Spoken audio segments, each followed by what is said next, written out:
सभी हैरानी से मंडप में दुल्हन को देख रहे थे, क्योंकि वहां पर कशिश नहीं बल्कि उसकी जगह पर राशि बैठी हुई थी। राशि का चेहरा भी शौक से भरा हुआ था।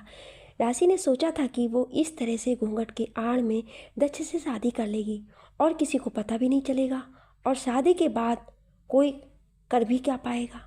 लेकिन उसका प्लान फेल हो गया। दक्ष इस समय उसे अपने आंखों में खून भरे उसे देख रहा था। उसका चेहरा बहुत ही भयानक था।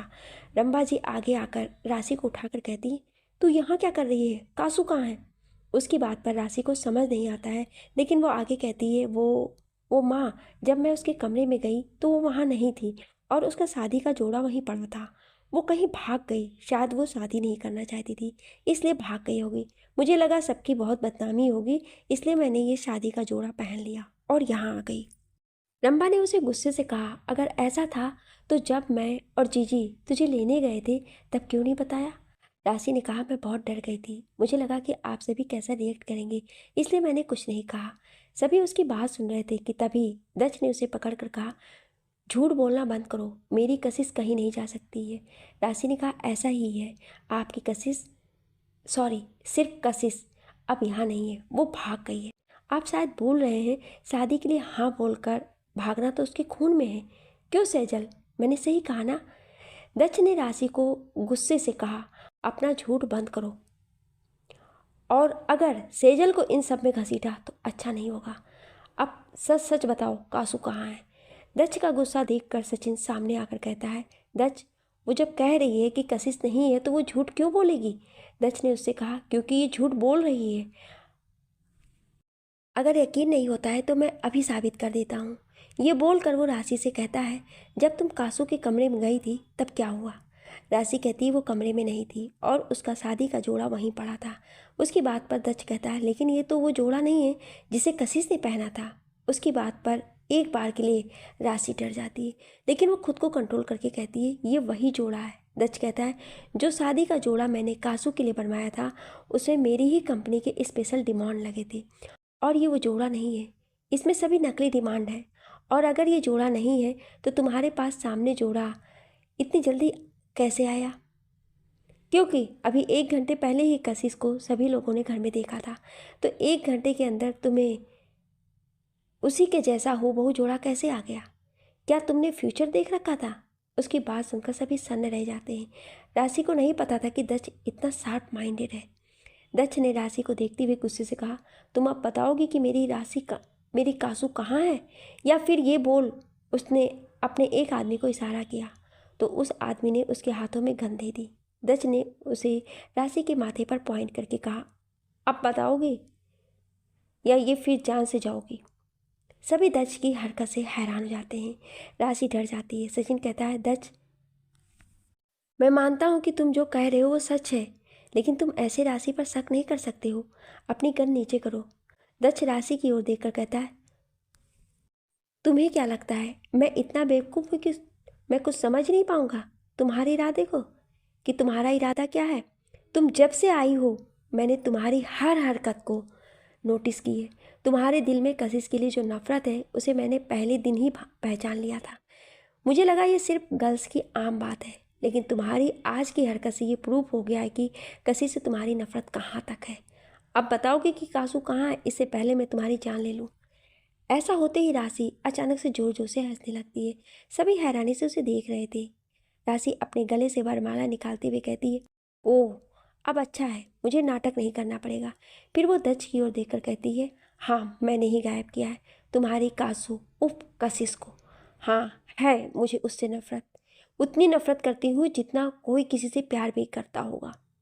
और अभी से नहीं, बचपन से हमेशा उसे सबसे ज़्यादा प्यार सम्मान मिला। सभी के लिए वो खास रही, यहाँ तक कि मेरी माँ और मेरा सगा भाई भी उसे ही मानते हैं, जो कि वो किसी की कुछ नहीं लगती है, वो अनाथ है। अरे, जिसे उसकी दादी ही नहीं अपना सकती हैं उसे ये सभी इतना प्यार करते हैं, ये मुझे बर्दाश्त नहीं हुआ। उसने मुझे हमेशा मेरी हक की खुशी छीनी है, इसलिए मैंने उससे उसकी सबसे बड़ी खुशी छीनने की कोशिश की।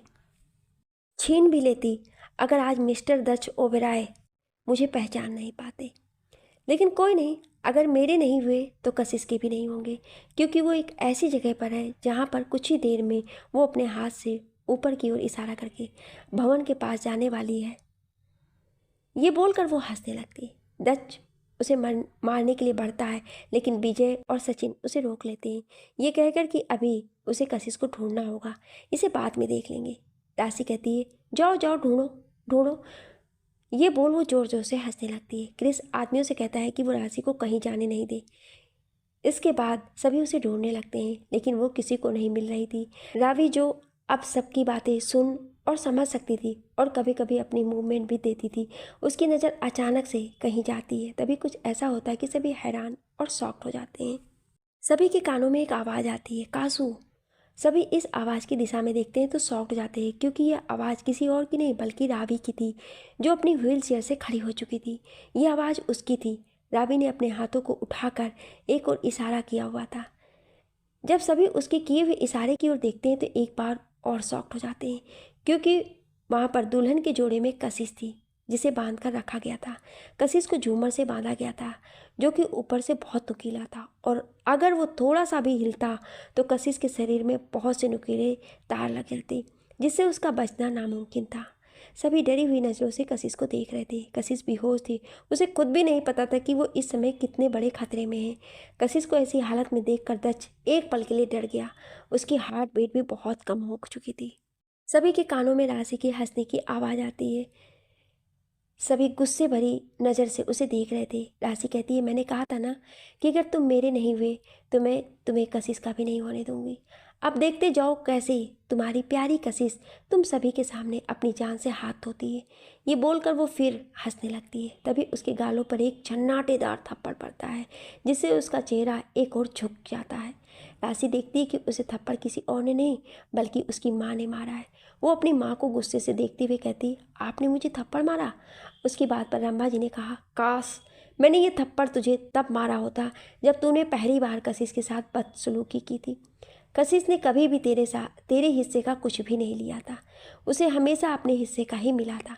तुझे हमेशा से कशिश से इसलिए जलन होती थी क्योंकि तू कभी ना तो अच्छी बेटी बन पाई ना ही बहन। लेकिन कशिश में ये गुण थे कि वो किसी को भी अपना बना लेती थी। तुझे कशिश की खूबी अपनी कमी का एहसास दिलाती थी, इसलिए तू उससे नफरत करती है। मुझे आज खुद पर तरस आ रहा है कि तू मेरी कोख से जन्मी है। काश तू मेरी कोख में ही मर गई होती। ये बोल वो रोने लगती हैं। राजबी जी उन्हें संभाल रही होती हैं। वहीं दक्ष के साथ मिलकर क्रिस और सचिन ने कशिश को वहाँ से उतारने की तैयारी में थे। विजय ने सेजल को संभाला हुआ था, क्योंकि कशिश को उस हालत में देखकर उसके डर से हालत खराब होने लगी थी। वो लगभग बेहोश हो चुकी थी। अमरजीत तो रावी को संभालते हुए थे। दक्ष बहुत ही सफाई से उस झूमर पर चढ़ गया और कशिश को खोलने लगा, लेकिन इस कोशिश में उसे बहुत बार वो नुकीले कीड़े लग गईं। उसकी शेरवानी में जगह जगह खून के धब्बे बन गए थे। आखिरकार उसने कशिश को वहाँ से निकाल ही लिया। जब राशि की नज़र उस पर पड़ी तो वो गुस्से से भर गई, लेकिन अब वो कुछ नहीं कर सकती थी। डॉक्टर्स भी वहाँ पहुँच चुके थे। वहाँ पर दक्ष, कशिश और सेजल के साथ डॉक्टर रावी को भी चेक कर रहे थे। क्रिस इस समय रावी के पास ही खड़ा था। आज उसकी खुशी ना जाने कितनी बढ़ गई थी। आखिर हो भी क्यों ना, उसकी एंजल आज ठीक हो चुकी थी, जिसका इंतजार पिछले 2 सालों से कर रहा था। उसने आज तक रावी से निस्वार्थ प्रेम किया था। शायद उसके प्यार की ताकत थी जो रावी को मौत के मुंह से बचा कर लाया था, और आज रावी ठीक हो चुकी थी। दक्ष की बैंडेज हो जाने के बाद वो बिना किसी की कुछ सुने तुरंत कशिश के पास पहुंच गया। उसके डॉक्टर से पूछा तो उन्होंने बताया कि उसे जल्द ही होश आ जाएगा। डॉक्टर के चले जाने के बाद सभी लोग कशिश के पास थे। उसी रूम में रावी भी थी। वो भी कशिश के बेड पर बैठी हुई थी। कशिश ने अपनी आंखें खोली तो उसके सामने सबसे पहले रावी का चेहरा आया। कशिश देखकर तुरंत बैठ गई। कशिश रावी को ठीक हुआ देखकर बहुत खुश होती है। दोनों बहनें एक दूसरे के गले लगी हुई थी कि उसने पास सेजल भी आ गई। सभी नम आंखों से उन बहनों को देखे जा रहे थे।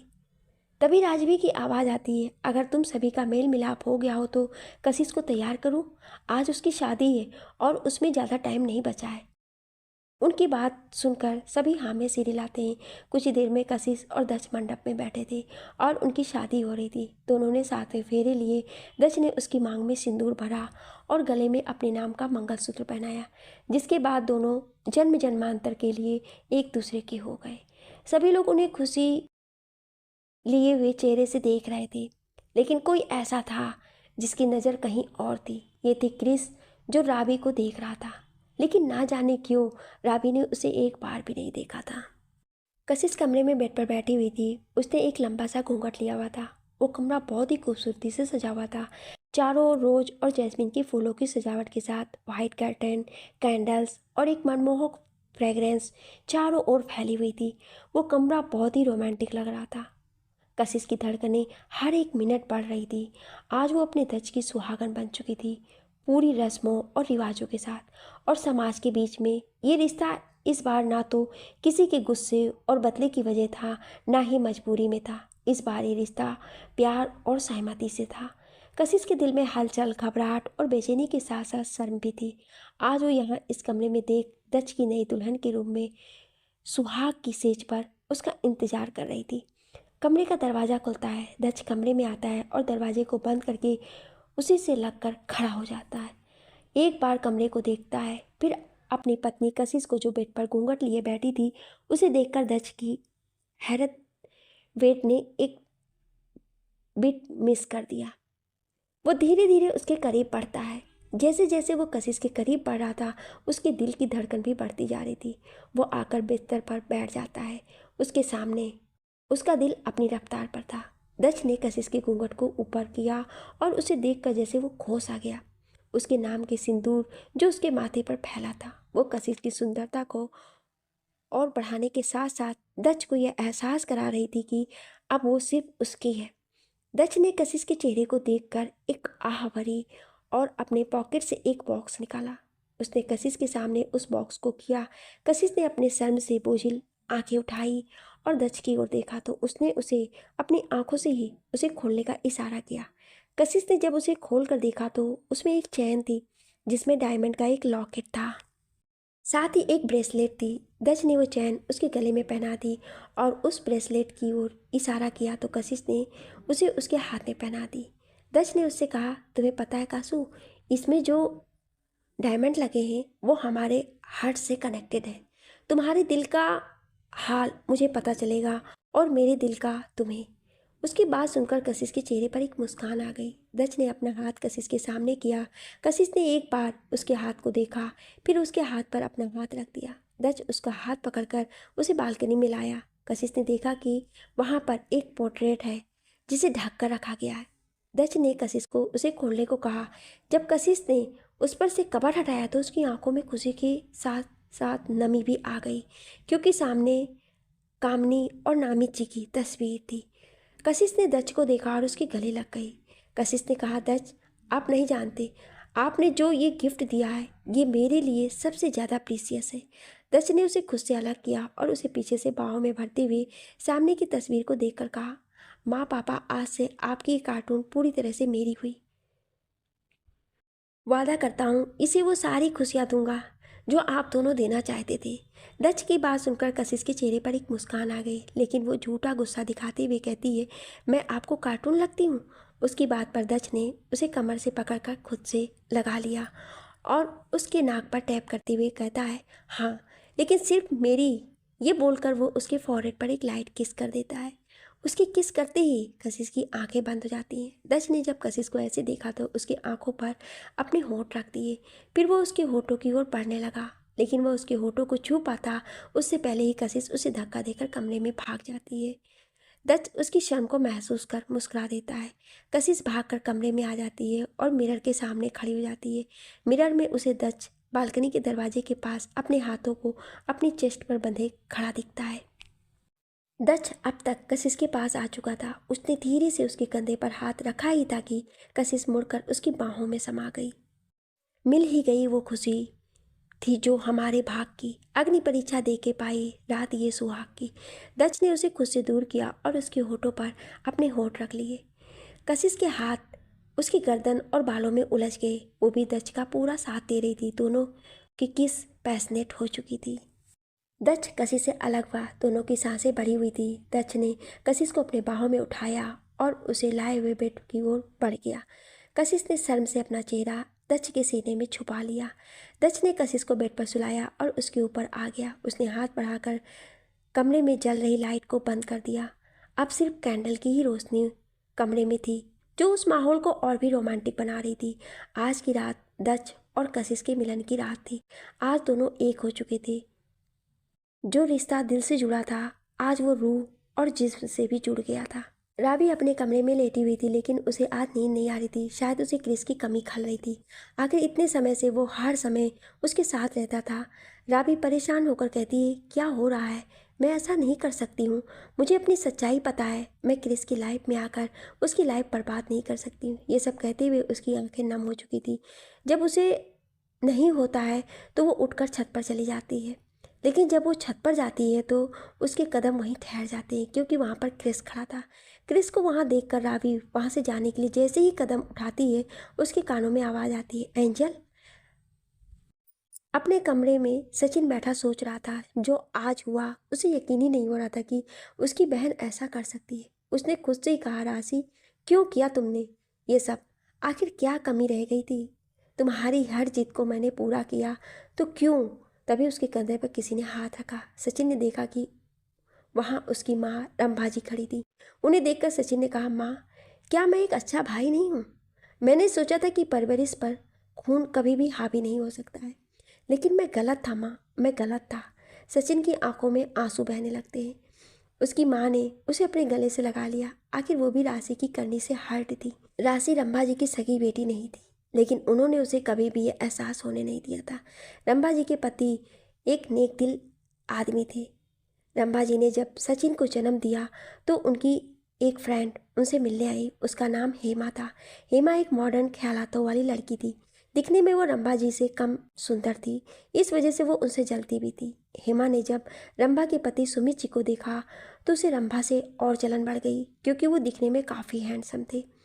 उस दिन के बाद हेमा बहाने बनाकर रंभा से मिलने आती थी, ताकि वो सुमित जी को अपने जाल में फंसा सके। सुमित जी हेमा को कभी भी भाव नहीं देते थे। ये बात हेमा के दिल पर लग गई। एक दिन उसने मौका देखा जब रंभा जी सचिन को लेकर डॉक्टर के पास गई थी। उस दिन उसने सुमित के ड्रिंक में नशीली दवा मिला दी और रंभा की तरह साड़ी पहनकर उनके सामने आ गई। सुमित जी को होश नहीं था, इसलिए वो हेमा को रंभा समझ बैठे और उनसे एक बहुत बड़ी गलती हो गई। उन्हें इस बात का इतना पछतावा हुआ कि उन्होंने अपनी जान दे दी और एक खत के जरिए रंभा को सारी सच्ची बता दी। रंभा जी को तो यकीन ही नहीं हुआ कि उनकी एक दोस्त ने उसकी ज़िंदगी इतनी बुरी तरह से तबाह कर दी।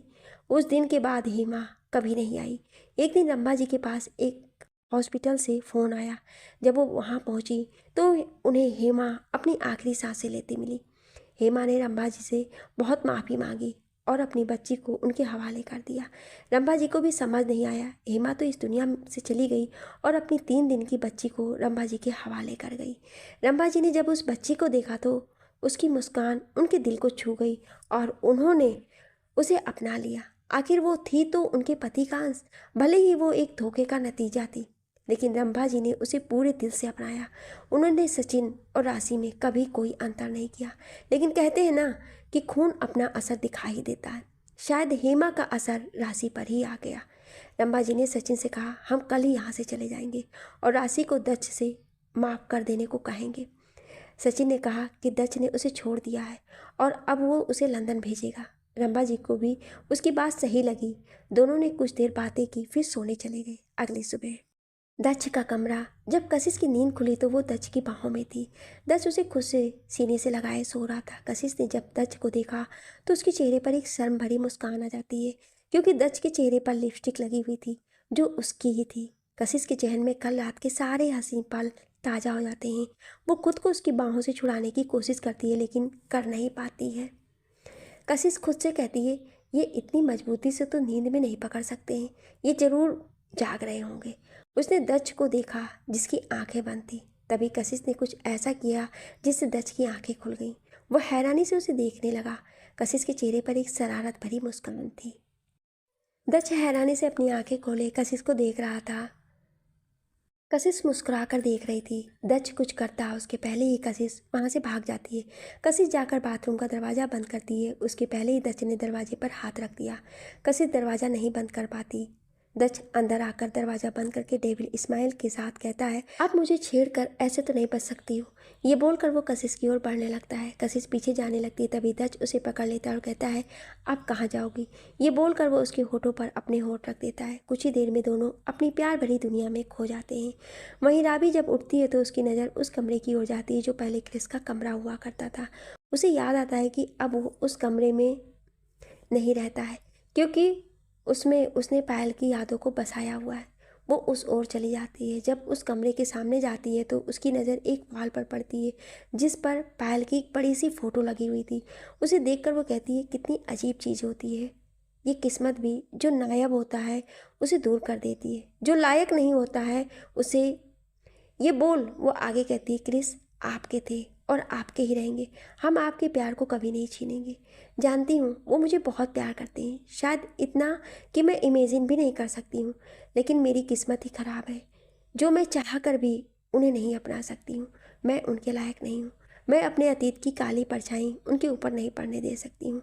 क्रिस बहुत अच्छे हैं, वो किसी ऐसे को डिज़र्व करते हैं जो उनके लायक हो, और वो मैं कभी नहीं हो सकती हूँ। जानती हूँ बहुत नाराज़ होंगे आप मुझसे, लेकिन मैं आपकी क्रिस को वो नहीं दे सकती जो वो चाहते हैं। मैं उनका साथ नहीं दे सकती हूँ। ये बोल वो अपने आंसुओं को पोंछकर वहाँ से निकल जाती है।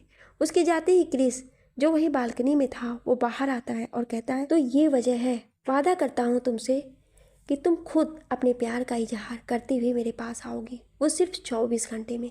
कुछ देर बाद सभी हॉल में बैठे होते हैं, क्रिस और राबी भी, लेकिन राबी उसे इग्नोर कर रही थी। वहीं सब कशिश के हाथ का बने हुए रसमलाई का आनंद ले रहे थे। सभी बैठे हुए थे कि अचानक से सभी के कानों में सेजल की दर्द भरी आवाज़ आती है। जब सबकी नज़र उस पर जाती है तो सभी समझ जाते हैं कि उसे लेबर पेन शुरू हो गया है। सभी सेजल को लेकर हॉस्पिटल लेकर जाते हैं। कशिश अपनी बहन को ऐसे देखकर बहुत रो रही थी। दच उसे संभाल रहा था। सेजल की दर्द भरी आवाज़ें सभी के कानों में पड़ रही थी। कुछ ही देर में वो सभी हॉस्पिटल पहुंच जाते हैं। सेजल को जल्दी से अंदर ले जाया जाता है। सभी वहां खड़े इंतजार कर रहे थे। सभी परेशान थे कि क्या होगा। तभी सबके कानों में एक बच्चे की रोने की आवाज़ आती है, जिसे सुनकर सभी मुस्कुरा उठते हैं। कुछ देर बाद डॉक्टर एक बच्चे को लेकर आते हैं। कशिश सबसे पहले जाकर उस बच्चे को अपनी गोद में लेती है। डॉक्टर उसे बताते हैं कि वो एक लड़का है। ये सुनकर सभी खुश हो जाते हैं। विजय जब अपने अंश को देखता है तो वो मुस्कुरा उठता है। उसे लेकर वो उसके माथे को चूमकर कहता है, मेरा अंश। कुछ देर बाद सभी सेजल के पास होते हैं। सेजल मुस्कुरा रही थी अपने बच्चे को देखकर। वहीं सब उसके पास होते हैं। तभी दच के फ़ोन पर एक कॉल आती है, जिसे जब वो अटेंड करता है तो सामने वाले की बात सुनकर शॉक्ड हो जाता है। जब राबी सुनती है तो वो तुरंत वहाँ से भाग जाती है। शहर से दूर एक सुनसान इलाके में पहाड़ी पर क्रिस खड़ा था। उसके सामने एक गहरी खाई थी। वो एकदम उस खाई के पास खड़ा था और अपने हाथों को फैलाए हुए था। तभी उसके पीछे से एक आवाज़ आती है, क्रिस। इस आवाज़ को सुनकर जब क्रिस पीछे मुड़ता है तो वहाँ पर कोई और नहीं बल्कि रावी खड़ी थी। रावी को देखकर क्रिस कहता है, तुम यहाँ क्या कर रही हो? यहाँ क्या करने आई हो? चली जाओ यहाँ से। रावी उसे देखते हुए कहती, क्रिस चली जाऊँगी, लेकिन प्लीज़ आप वहाँ से हट जाइए। आपको कुछ हो जाएगा, आप गिर जाएंगे। आपको पता भी है ये कितनी ऊंची जगह है। यहाँ से गिरने के बाद क्या हो सकता है आपको समझ भी आ रहा है? आप दूर हटिए वहाँ से। क्रिस एक दर्द भरी मुस्कान लिए उसे देखकर कहता है, क्या हो जाएगा? गिर जाऊँगा और इस दुनिया से चला जाऊँगा। इससे ज़्यादा क्या होगा? 2 साल पहले भी तो मैं यही करने गया था, खुद को ख़त्म करने गया था। लेकिन जीने की एक उम्मीद के रूप में तुम मेरी ज़िंदगी में आई, लेकिन मेरी वो उम्मीद भी मेरे साथ नहीं रहना चाहती है, मुझसे दूर भागती है। तो मैं क्यों जीऊँ? क्या करूँगा मैं जी के? मुझे ऐसी ज़िंदगी नहीं चाहिए जहाँ ना तो प्यार हो, ना कोई कहने को अपना हो। मैं नहीं जीना चाहता। पहले पायल मेरी ज़िंदगी से चली गई और फिर तुम मेरी ज़िंदगी में आई। तुम्हें पाकर मेरी ज़िंदगी में जीने की एक नई उम्मीद आई, लेकिन तुम भी मेरे साथ नहीं रहना चाहती। तुम्हें भी मुझसे प्यार नहीं है, तुम्हें मुझसे कोई फ़र्क नहीं पड़ता है। तो मैं जाऊं या मरूं? क्यों आई हो यहाँ पर? चली जाओ यहाँ से। ये बोलकर क्रिस वहाँ से मुड़कर खाई की ओर जाने लगता है। तभी रावी घुटनों के बल बैठ जाती है और रोती हुई कहती है, प्लीज़ क्रिस रुक जाइए, मेरे लिए रुक जाइए। मैं नहीं रह सकती आपके बिना, बहुत प्यार करती हूँ आपसे। उसकी बात पर क्रिस कहता है, झूठ बोल रही हो तुम मुझसे प्यार नहीं करती हो। तुम मुझे सिर्फ मेरी जान देने से रोकने के लिए ये सब कह रही हो। मुझे तुम्हारी हमदर्दी या तरस नहीं चाहिए। अगर तुम मुझसे सच्चा प्यार करती हो तो इतने दिन तक मुझसे दूर नहीं रहती, मुझे इग्नोर नहीं करती। तुमने तो मुझे, मेरे प्यार दोनों को ठुकरा दिया। भूल गई अपने शब्दों को जो तुमने कहा था कि मैं गलत समझ रहा हूँ। तुम्हारे दिल में मेरे लिए कुछ भी नहीं है तो क्यों आई हो यहाँ पर? क्यों आज दे रही हो मुझे झूठा दिलासा? मुझे नहीं रहना है इस दुनिया में जहाँ मुझे ना तो प्यार है ना ही कोई अपना। चली जाओ यहाँ से। रावी रोती हुई कहती है, नहीं क्रिस, सच कह रही हूँ, बहुत प्यार करती हूँ आपसे। आप वो पहले एहसास हैं जिन्होंने मुझे जीने की उम्मीद दी। आपको लगता है कि जीने की उम्मीद मैंने आपको दी, लेकिन आप वो शख्स हैं जिसकी वजह से मैं आज जिंदा खड़ी हूँ। आपने एक टूटी हुई गुड़िया को फिर से जोड़कर जीने की उम्मीद उसमें डाली है, तो फिर क्यों मेरी उम्मीद तोड़कर मुझसे दूर जा रहे हैं? मानती हूँ कि अपने मन की इनसिक्योरिटी के लिए, अपने मन में आ रही दुविधा के लिए मैं आपके प्यार को इनकार किया, लेकिन मैं सच में आपसे बहुत प्यार करती हूँ। मैं नहीं चाहती थी कि मेरे अतीत की काली परछाई आप पर पड़े, इसलिए मैं आपसे दूर जा रही थी। लेकिन अब मैं समझ गई हूँ मैं आपसे दूर नहीं रह सकती। प्लीज़ क्रिस, रुक जाइए, बहुत प्यार करती हूँ आपसे, नहीं रह सकती आपके बिना। Please Chris. क्रिस उसकी ओर देखकर कहता है, अगर सच में मुझसे प्यार करती हो तो इतनी दूर क्यों हो? तड़प रहा हूँ मैं तुम्हारे लिए, आ जाओ मेरे पास। ये कहकर उसने अपनी बाहें फैला दी। राबी ने अपने आंसू पोंछे और खड़ी हो गई और दौड़कर जाकर क्रिस के गले लग गई। क्रिस ने उसे अपनी बाहों में भरा और उसे लेकर घूम गया। वो उसे लेकर जोर जोर से चिल्ला रहा था, I love you Rabi, I love you so much. Rabi भी उसके गले लगे हुए कहती है, I love you too Chris, I love you so much, I can't live without you, please don't do this again. दोनों एक दूसरे के गले लगे हुए थे। क्रिस ने उसे खुद से दूर किया और उसके माथे पर किस करते हुए कहा, कभी नहीं, तुम्हें खुद से कभी दूर नहीं करूँगा, ना ही कभी तुमसे दूर जाने की कोशिश करूँगा। मैं तुम्हें हमेशा अपने पास रखूँगा। I love you, I love you so much. Rabi ने भी कहा, I love you too Chris, कहकर फिर से वो उसके गले लग गई।